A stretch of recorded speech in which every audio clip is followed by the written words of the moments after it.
724610 to get in. Shout out to the Loopholes. If you listen, you are one. Contribution always appreciated. Larry-N-Stafford, you're on In the Loop. Go ahead. Well, hello, gentlemen.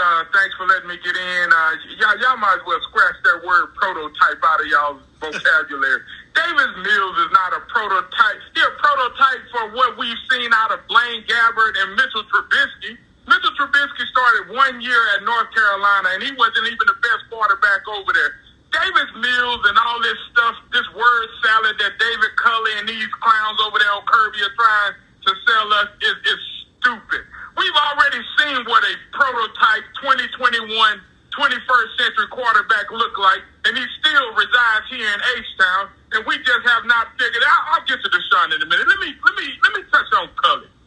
See, this is the thing that irritates me. He comes out here and everybody wants to just feel sorry for David Culley, and he's such a good guy, and then he gets on the radio, and Landry asks him the brilliant question, have you had Tex-Mex? And I start with the nachos, and I go from there. And when I get through with the nachos, I get there's no Tex-Mex. Man, I don't give a damn what you eating in the H, to be honest with you. What I care about is what your philosophy is when it comes to football. David Culley is maybe, I'll give y'all the benefit of the doubt, and let's just say he's a great person at 65 or whatever years old. But from where I sit, most 65-year-olds aren't really going and skiing Mount Kilimanjaro. They ain't trying to climb Mount Everest. They aren't really going out there doing much because they've already lived a life. David Culley is just somebody over there that they put up and they put their hand in his back and say, now you can speak and say something about these people. I got a whistle, and I hit him over the head with the whistle, and I don't care about that. What I care about is this.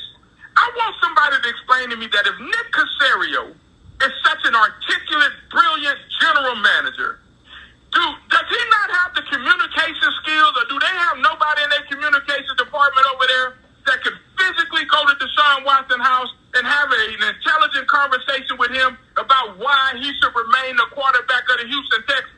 Because when you talk about baking a cake, Lopez, they have all the ingredients for the cake. They just don't have no sugar or no soul in it. Because, see, that's what's required when you bake a cake. You got to have some sweetness and you got to have some soul when you cook it, i.e. when you make that OG sauce. You see what I'm saying? You put a little love in it, don't you? And if it ain't in there, it ain't going to taste the same. Look, man, I'm going to break this down to y'all in the simplest form. I've given the Houston Texans 20 years of my life, right? And so all of a sudden, I walk into my house, and somebody got the old lady bent over, right? And it ain't me.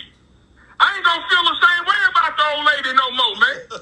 I don't feel the same way about them Texans unless they get off their ass and send Cal over there with Janice, and they tell Deshaun Watson, we want you to be our quarterback, and we want to move forward with you, because if not, we cannot go forward, and it's going to take us longer. Landry, I know you got that analogy, man. Keep drinking that ghost. I like that raspberry, too, in our hollow. They need to send Larry-N-Stafford over there, man. He's about that raspberry, too, man. That's that. I mean, he is. I mean, he's speaking for a lot of Texans fans. Exactly.